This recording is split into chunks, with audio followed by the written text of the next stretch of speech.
বাংলাদেশ সীমান্তের কাঁটাতার ও ঝিরি ঝর্ণা পাড়ি দিয়ে বান্দরবানের নাইখংছড়ির বিভিন্ন সীমান্ত দিয়ে প্রতিদিন বাংলাদেশে প্রবেশ করছে শত শত গরু। প্রকাশ্যে অবৈধভাবে এসব গরু নিয়ে আসছে চোরা কারবারিরা।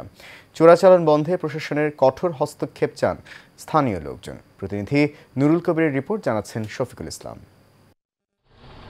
সীমান্তরক্ষী বিজিবি পুলিশ ও স্থানীয় প্রশাসনের নজরদারি ও অভিযানের পরও সীমান্তে থামছে না অবৈধ গরু চোরাচালান। এর ফলে ক্ষতিগ্রস্ত হচ্ছে স্থানীয় খামারি সহ ক্ষুদ্র ব্যবসায়ীরা। অভিযোগ রয়েছে প্রভাবশালী সিন্ডিকেট প্রশাসনকে ম্যানেজ করে সীমান্ত পথে মিয়ানমার থেকে প্রতিদিন নিয়ে আসে অবৈধ গরু। আর এসব গরু প্রকাশ্যে হাটে তুলে বেচা বিক্রি করে ইউনিয়ন পরিষদের রসিদের মাধ্যমে বৈধতা নিয়ে পাচার হচ্ছে দেশের বিভিন্ন প্রান্তে। তাই গরু চোরাচালান বন্ধে সীমান্তে কঠোর নজরদারি বাড়ানোর তাগিদ জনপ্রতিনিধি ও স্থানীয় বাসিন্দাদের।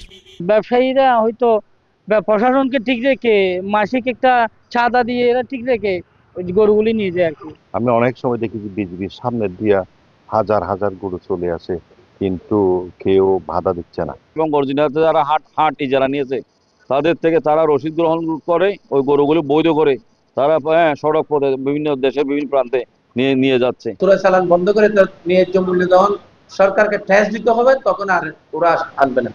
তবে অভিযোগ পেলে ব্যবস্থা নেওয়ার কথা জানালেন উপজেলা নির্বাহী কর্মকর্তা। আমাদের বিজিবি কর্মকর্তারা বা বিজিবি যারা সদস্য আছে তারা প্রতিনিয়ত সেটা নিয়ে কাজ করছে। আমার কাছে অফিসিয়ালি কোনো তথ্য এরকম নাই যে এখানে চোরাচালানের গরু উঠে বা এখানে চোরাচালানের গরু ব্যবসা করা হয়। যদি এরকম কোনো অভিযোগ আসে এবং অভিযোগ যদি প্রমাণিত হয় আমরা আইন অনুযায়ী ব্যবস্থা নেব। গেল এক মাসে সীমান্তে গরু চোরাচালান করতে গিয়ে মাইন বিস্ফোরণে আহত হয়েছে 7 জন বাংলাদেশি নাগরিক।